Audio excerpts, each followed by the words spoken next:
My name is Margaret, 23 years old, and I recently graduated with honors in technology engineering from a university in Massachusetts. On my graduation day, no one from my family attended. No flowers, no congratulations, not even a proud glance. Just a text from my mother. Your father says that since you chose your own path, you should take full responsibility for it. That evening, I returned home, standing in the middle of the vast mansion I once called home, a cold space where everything gleamed under crystal chandeliers but held not a trace of warmth. My father stood at the top of the staircase, his gray suit crisply pressed, holding a glass of red wine that I knew he never actually drank, just for show. "So you're really turning down the position at the company?" he asked, his tone flat, as if he were reading the morning paper. "Yes, I don't want to work in finance. I want to pursue energy engineering research," I replied, keeping my voice steady. His eyes were cold as stone. "Engineering?" He pronounced each syllable as if I had just declared I wanted to become a magician. "Aren't you ashamed of betraying the family tradition? From your grandfather to me, the entire Preston lineage has thrived on finance. Investing is in our blood. And you? You want to be an engineer? Some mechanic assembling machines." I swallowed the lump in my throat. "I want to create something with real value. I don't want to just shift money from one account to another." He scoffed, his laughter echoing in the luxurious but empty space. Then, as if he had been waiting for this moment, he reached into his suit pocket, pulled out a wad of small bills, and tossed them onto the marble floor right at my feet. "Here, $200. That's all someone like you is worth. No more trust fund, no more Preston name. Nothing." I watched the bills flutter to the ground like dry autumn leaves, cold, weightless, and devoid of emotion. It wasn't the money itself that hurt. It was the way he threw it, as if I were nothing more than a failed product being discarded. My mother stood a few steps away, holding her second cocktail of the afternoon. She said nothing, just looked at me with an expression that was both cold and pitying. No defense, no "I'll talk to your father," just silence. So long and heavy that it ached. I bent down, picked up the bills, placed them in my wallet, then stood up, my eyes never leaving my father's. "Thank you, Father," I said slowly. "I will turn this $200 into something greater than you ever imagined." He flicked his hand toward the door, signaling the end of the performance in which he had played director. "Get out of my house. You're no longer a Preston." I pulled my only suitcase through the door without looking back. The heavy oak door closed behind me with a deep thud, marking the end of one chapter and the beginning of something entirely new. I stepped down the stone staircase, where the car I had used during college was no longer there. It had been repossessed, as it was registered under the company's name. I had no home, no car, not a single bank card in my pocket. But I had my old laptop, a few engineering schematics on my hard drive, and an idea. An idea that I believed could change the way the world stored and used energy. I lifted my head to the Boston night sky, the wind tousling my hair, making me shiver slightly. $200 in my wallet, a dream in my heart, and nothing left to lose. That was the moment I knew. I was free. I boarded the last night bus out of Boston at 11:20 p.m., my destination, San Jose, the beating heart of America's tech industry. The journey lasted over 70 hours, during which I barely ate anything except a few crackers and a small water bottle that a kind passenger gave me. The night's cold seeped through my thin coat, but it wasn't as chilling as the feeling of being disowned by my family. When I stepped off the bus in San Jose, I had less than $120 left after paying for the ticket and travel expenses.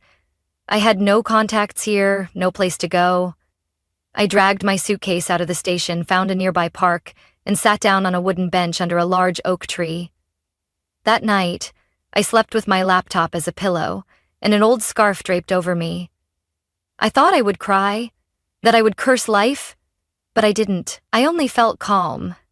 Maybe because, for the first time, I had nothing left to lose. The next morning, I bought a sandwich and a small black coffee from a convenience store nearby, $7 in total. While sitting on a stone bench eating, I opened my old laptop and typed 3 lines on the first page of my digital notebook. I will never use the Preston name to achieve anything in life. I will create something that changes how the world uses energy. When I return, it will be on my own terms. I owe them nothing. After writing, I closed my laptop and looked up at the buildings in the distance, glowing under the rising sun. They seemed to whisper, telling me to start. But how do you begin when you don't even know what the first step is? I spent the entire day wandering through downtown San Jose's office districts, looking for part-time work. Any job that would help me survive a few days. Everyone turned me down. No experience. Not hiring. We're downsizing. I heard the same lines so many times that they blurred together. By late afternoon, I sat down at a small cafe called Rust and Bean. While nursing a $2 iced tea to make use of the Wi-Fi for job applications, I noticed a middle-aged man struggling to fix a coffee machine that was making a strange noise. Maybe it was my engineer's instincts kicking in, but I stood up and asked, softly, "Do you need help?" I studied electrical mechanical engineering. At first, he hesitated, but after I pointed out that the strange hissing sound was caused by a misaligned pressure valve, he reluctantly let me try. 10 minutes later, the machine was running smoothly again. He looked at me, surprised. "How did you do that?" "I read the schematic and listened." I smiled. The man, Chuck, was the cafe owner. He not only let me sleep in the storage room upstairs, but also offered me a job as a maintenance assistant. Low pay, but enough to keep me afloat. I accepted immediately. The following days became a cycle of early mornings cleaning machines and checking equipment, and late nights refining my designs for a renewable energy storage project I had conceived back in my sophomore year of college. The technology was still unfinished, but I knew that if I could perfect it, it could revolutionize the way people stored solar energy. Something that was becoming more common, but still limited by current battery efficiency. One evening, while redrawing the core design, Maya, the cafe's only waitress, walked in. She glanced at my sketches and asked, "What are you working on? Looks like a treasure map." I laughed, flipping the page over to explain in the simplest terms. She listened intently, then suddenly said, "So if you make this work, electricity will be cheaper and more sustainable?" "Not just cheaper, safer, cleaner, and more adaptable. It could help remote areas become self-sufficient without relying on national grids."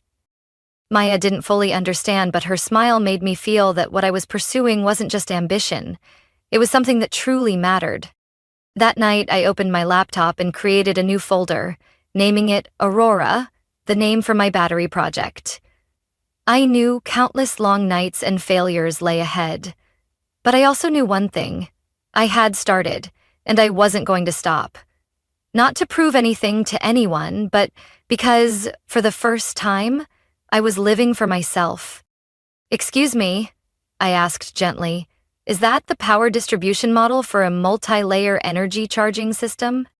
The man looked up, surprised. "You know about this?" "I'm conducting research on energy storage systems. There are a few points in your schematic that could be optimized if you reduce the intermediary layers here." I pointed to a section of the diagram. He studied me intently, as if evaluating me. Then he smiled. "I'm Neil, lead engineer at Solenoid Tech. We're stuck on the problem of heat dissipation and power distribution in fluctuating pressure environments. If you truly understand what you just said, you might be able to help us." I didn't answer right away. My heart was pounding, but I kept my voice steady. "Show me the real-time simulation data, and I'll try proposing an improvement." That evening, Neil and I stayed at the cafe until Maya turned off all the lights and kicked us both out. We continued talking just outside, sitting on the cafe steps. He handed me a business card. "Meet me on Monday. If what you're saying is right, I'll introduce you to someone you need to meet." I took the card, the yellow streetlight casting a glow on the words, Solenoid Tech, David Neal, lead engineer. I knew I had just stepped up to the first door. I didn't know what lay beyond it yet, but that feeling, the feeling of being recognized for my ability, not my name, kept me awake that night. I arrived at the Solenoid Tech office on Monday morning with my old laptop, a stack of notes, and a dream folded inside my bag. The office was on the 4th floor of an old building. No flashy signs, no grand reception hall, just an open space filled with wires, components, and whiteboards covered in formulas. David Neal, the lead engineer, was holding a cup of coffee when I walked in. He gestured toward an empty desk. "You have 15 minutes. Impress me." I presented a solution for handling thermal oscillations by integrating a micropressure neutralization chamber, a technique I had independently researched during college but had never seen applied commercially. I backed it up with a simulated model and explained why their current approach was causing up to 17% efficiency loss in the system. David was silent for a long moment, then set his coffee down and nodded slowly. "I think you need to meet someone." A few days later, he took me to a research facility at the Santa Clara Institute of Technology, a private center collaborating on energy technology research. The person I was introduced to was Professor Monica Tran, an expert in applied electrochemistry and one of the pioneers in solid-state battery research in California. Monica wasn't easily impressed. The first meeting lasted nearly 4 hours, filled with sharp, scalpel-like questions. How do you ensure there's no energy dissipation in the distribution layer? Will the molecular structure in your simulation remain stable under triple the temperature fluctuation? Why use a biothermal conductive compound instead of industrial ceramics? I answered every question with everything I knew and everything I had learned on my own, from my university days to the late nights at Rust and Bean Cafe. When the session ended, Monica nodded at David. "Put her in the temporary research group. I want real-world testing within a month. If she's right, I'll grant her access to the Stanford Innovation Hub Energy Lab." I couldn't believe my ears. From a girl sleeping in a storage room, I was about to step into one of the top energy research facilities in the US, a place I had only dreamed of as a freshman. But I knew one thing. Every opportunity comes with high expectations. Failure was not an option. The 1-month trial in the research group was the most grueling period I had ever experienced. I worked morning shifts at the cafe, spent afternoons and evenings in the research team, then stayed up until 2 a.m. refining my models on my laptop. I learned how to measure intramolecular resistance with high-precision equipment, familiarize myself with nanocomposite materials, and simulate electromagnetic environments under extreme conditions. By the 4th week, I presented the first prototype of the Aurora design, a version ready for practical testing. Monica and 2 technical assistants spent an entire afternoon verifying the data. In the end, Monica simply said, "There's potential." 3 days later, I received an email. "Stanford Lab officially grants access to Margaret Preston. Project code, Aurora Beta." I stared at the words on the screen, my hands trembling. No one in the room knew that they had just opened a door for me, a door I had never been sure I would ever reach. The next few months were an endless journey forward. I moved out of the storage room and rented a small place near Stanford thanks to a research grant Monica helped me secure. I spent almost all my time in the lab, wearing a white coat, protective glasses, working with materials I had only read about in textbooks. By day, I ran experiments. By night, I wrote reports, redrew schematics, and optimized every single detail. There were nights when I collapsed asleep on my desk, waking up with tangled hair and a sore wrist. But not once did I feel exhausted in a way that made me want to quit. If anything, I felt alive, for the first time in a long time. Then, one October night, while testing the 3rd-generation Aurora prototype, the data displayed something no one had dared to hope for: a storage efficiency of 98.4%, a number never recorded before. I reran the test 3 times, using independent measuring devices, checking every circuit, every molecular layer. The result did not change. I sank into my chair, unable to believe my own eyes. A part of me wanted to scream. A part of me was afraid to breathe too hard, as if touching it too quickly would make it disappear. I sent the data to Monica with a short message. Breakthrough confirmed. Aurora is alive. 10 minutes later, she called. Margaret, do you realize what you've just done? I simply replied, I just rewrote a new chapter in energy storage. On the other end, Monica was silent for a moment, then exhaled. We need to prepare a presentation for the International Energy Conference next month. You will be the one presenting. I looked at the Aurora project logo on my laptop screen, a soft, swirling light representing energy that never fades. I had promised myself I would create something that changes the world. And now, I had just touched it. The International Energy Conference that year was held in Seattle.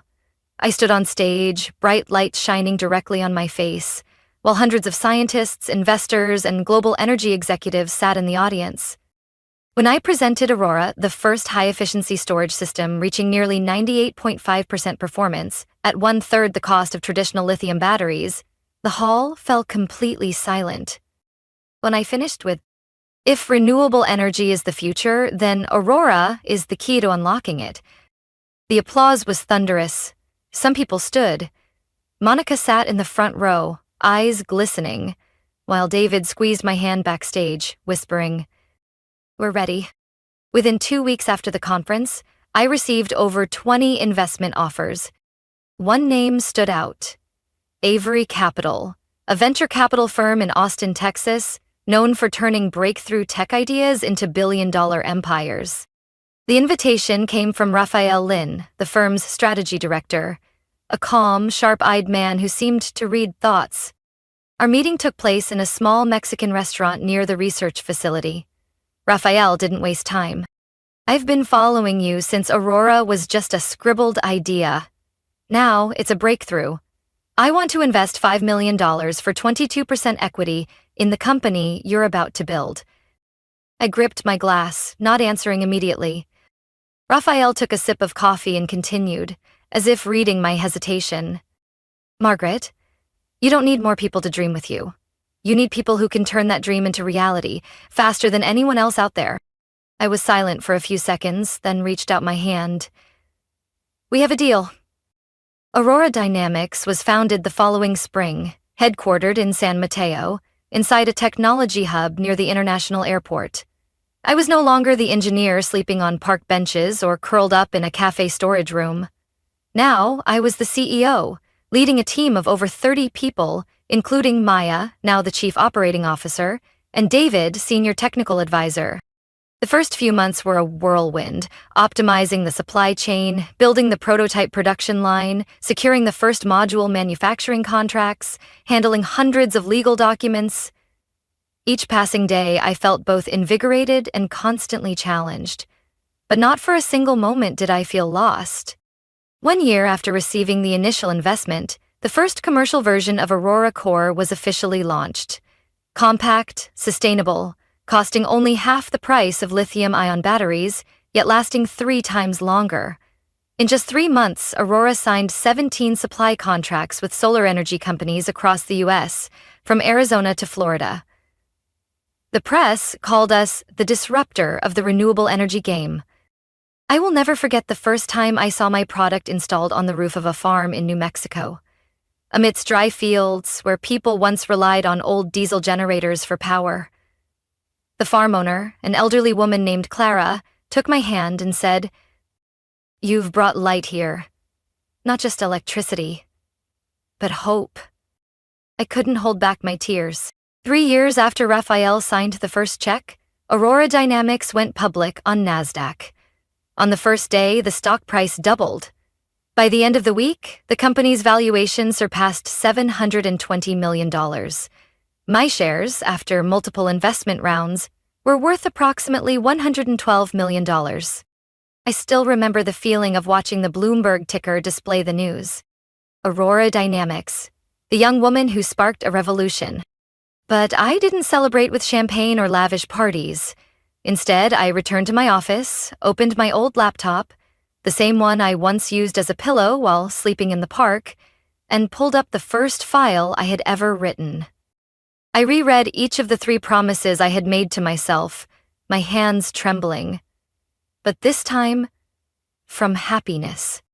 I did not use the Preston name. I created something that truly changed how people use energy. And I returned not to beg or seek validation, but as someone who had broken through every limit on my own. Yet deep down, I knew there was still one thing left unfinished. I had not returned to the place that cast me out. The house where I was once thrown $200, as if that was all I was worth. And this time, I wasn't coming back for revenge. I was coming back to prove that light always finds its way home. I never thought that day would come so soon. At the end of Q2, a headline on CNBC caught the attention of the entire Aurora Dynamics team. Preston Equity, the long-standing Boston investment firm, faces takeover risk after consecutive quarters of losses. I stared at the name on the screen. I didn't need to read the full report. Preston Equity was the company my father, Edward Preston, had built and run for 3 decades. The same company he had once expected me to join as part of the family tradition, before tossing me $200 and cutting me off. The news reported that the company was in turmoil, outdated investment portfolios, sluggish response to emerging technologies, and a mass exodus of partners. Worse still, they were facing a quiet acquisition attempt from a tech conglomerate called Equinox Holdings, a name that had never publicly appeared in the market but was clearly backed by substantial financial power. I pressed my lips together and turned to Raphael, who stood beside me. His eyes told me he already knew what I was thinking. "It's us, isn't it?" I asked quietly. Raphael nodded. Equinox is the subsidiary we established last year to acquire legacy assets that need transformation. Preston Equity is one of our targets. So far, no one inside the company knows who truly owns it. I leaned back in my chair, my mind swirling. I had spent my entire youth living under the heavy shadow of the Preston name. A family bound to wealth and power, but devoid of understanding or love. And now, in a cruel twist of fate, I was the one holding the power to decide the future of the very empire my father once used to disown me. 1 week later, I arrived in Boston. The Preston Equity office building hadn't changed. Cold gray granite walls, heavy dark wood doors, and the gold-lettered Preston and Partners sign hanging proudly above the entrance. But this time, I wasn't entering as a cast-out daughter. I was the CEO of Aurora Dynamics, and the majority stakeholder of Equinox Holdings, the company now controlling 48% of Preston Equity. The man who greeted me was Warren Stokes, the firm's vice chairman, an old, cautious, and discreet man. "This way, miss. Mr. Preston is in a board meeting. He didn't recognize me." I nodded and walked down the familiar hallway, lined with the same oil paintings I had seen throughout my childhood. The 10th floor conference room, once off limits to me, was now where I sat at the head of the table, a folder of documents placed before me. I waited. The door swung open. My father walked in. His hair was grayer, his stance less firm than before. His eyes swept past me, not recognizing me at first. He began speaking in the same commanding tone that had once silenced rooms full of executives. "Ladies and gentlemen, we need to have a serious discussion about the threat from Equinox Holdings." "No need to worry, Father," I interrupted, lifting my gaze. The room fell completely silent. His eyes finally landed on me, and for the first time, he recognized me. "Margaret." I nodded and smiled, calm. "Hello, Father. It's been a long time." One of the board members stammered. You're behind Equinox?" I opened the folder and slid it toward my father.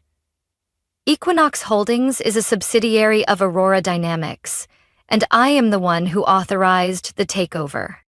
My father froze, his eyes locked on the documents. His hand trembled slightly. "Why?" His voice was hoarse, no longer the sharp tone I once feared. I answered slowly, deliberately. "Because you once taught me that a person's worth is defined by what they can create. Today I return to prove You were right. Just not in the way you expected. Warren Stokes interjected. Ms. Margaret, what do you want from this deal? I looked him straight in the eye. I don't want to destroy Preston Equity. I want to save it. But to do that, I need to change everything, from its business model and personnel to its investment strategy. The company will be merged into Aurora's green technology ecosystem. The Preston name will be no more. My father gripped the armrest of his chair tightly. You're willing to bury an entire legacy just for your pride? I stood up, my voice calm but firm. Not for pride, for the future. I left the boardroom, silence trailing behind me. As I stepped into the elevator, I heard my father call out, Margaret!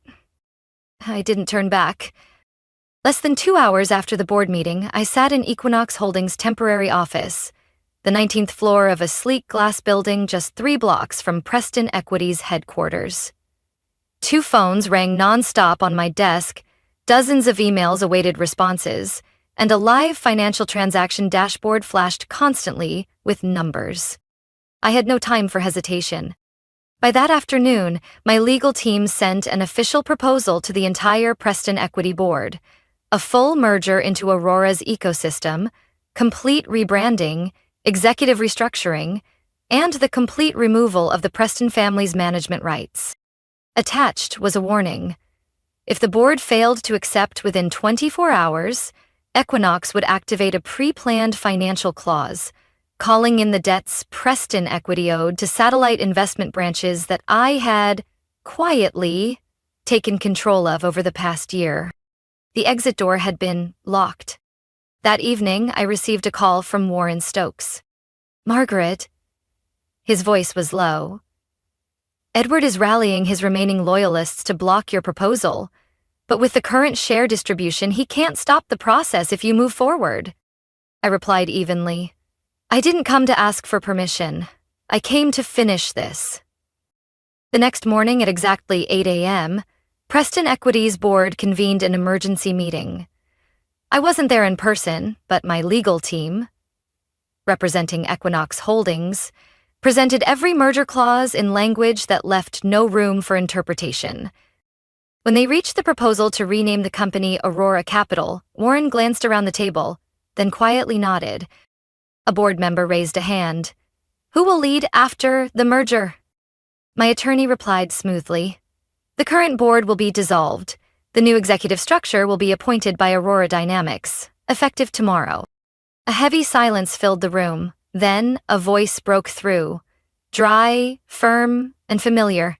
No, I don't accept this. My father stood up, tapping his hand lightly against the ebony wood table. His gaze still carried the authority it once held, despite his hair now nearly all gray. You think you can erase 40 years of legacy with just a few signatures? Have you all forgotten that this institution built the Northeast investment sector? That the Preston name once stood for credibility and tradition? I pushed the door open and stepped inside. Every eye in the room turned toward me. Precisely because the Preston name once carried such weight? I spoke slowly. It must end at the right moment. Before it becomes a symbol of stagnation and outdated thinking. My father turned toward me. For a brief moment, I saw shock flicker across his face. You don't have to do this, Margaret. I walked to the table and placed the finalized proposal before him. I'm not doing this for revenge, I said, my voice steady. I'm doing this to fix what you let wither away in complacency. His fists clenched. You would erase everything, just to prove yourself? I shook my head. I've already proven myself. Without Preston, without an inheritance. Only with an idea you once called foolish and the $200 you threw on the floor. Every board member remained silent. Warren was the first to sign the proposal. Then, one by one, the others followed. Slowly but decisively, like dominoes falling in an unbroken sequence. In the end, only my father remained. The founder, the man who once believed he would be immortal on his throne of financial power. I slid the pen toward him. I'm not forcing you to sign, But if you don't, the shareholders will vote, and the decision will still be executed. He looked at me, his gaze filled with both regret and resignation. Then, he signed. The final contract was sealed at 5:48 p.m. Preston Equity, a name once tied to the very bloodline of a family, officially became part of Aurora Capital under my leadership. As I walked out of the building, the Boston sky burned red, as if flaring one last time to bid farewell to an era. I didn't feel victorious, nor did I feel resentful. There was only a strange sense of closure, as if I had finally shut a chapter I had been afraid to open for years. My father stood at the doorway, watching. He didn't call my name again.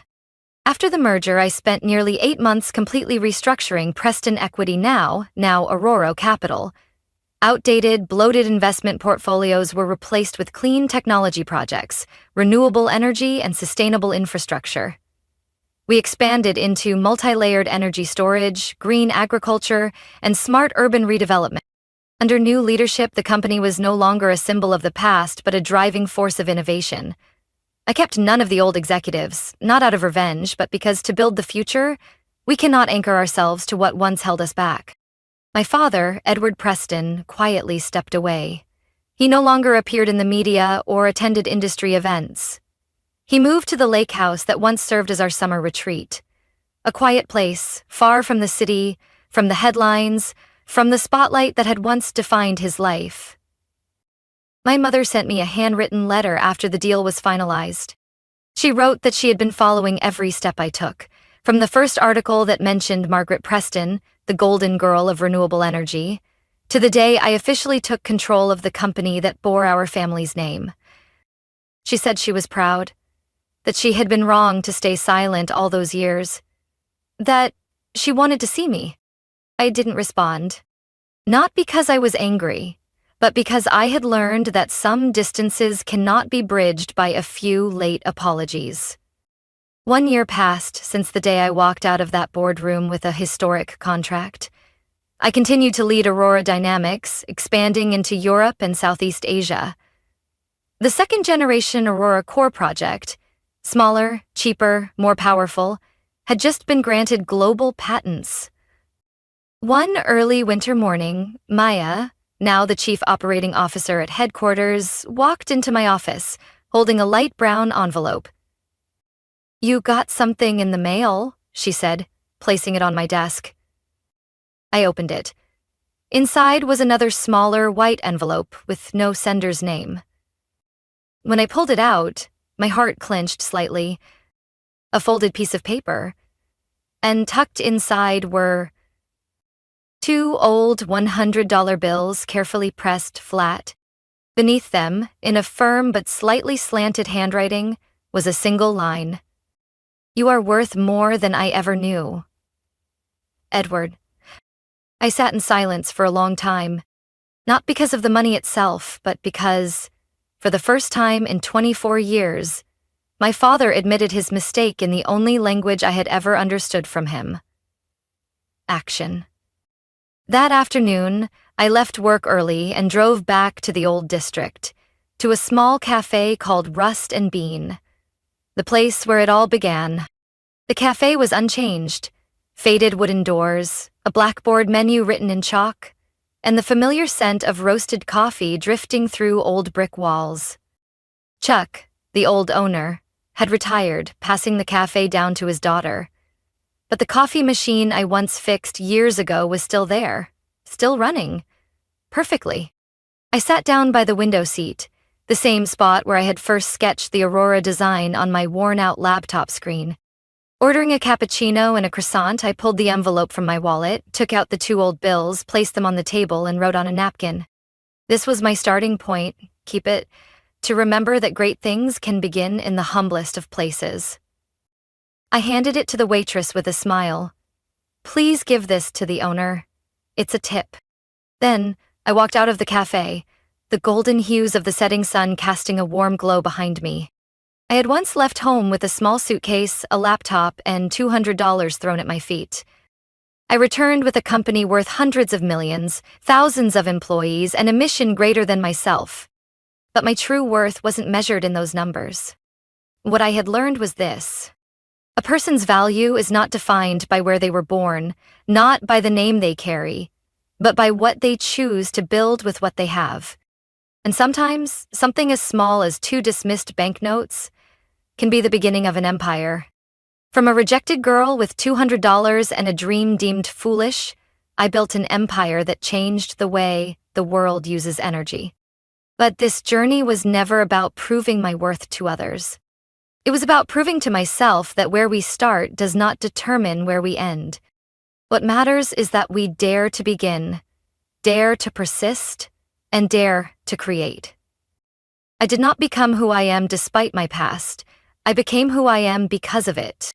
And now I live as myself, not seeking validation, only ensuring that I have no regrets.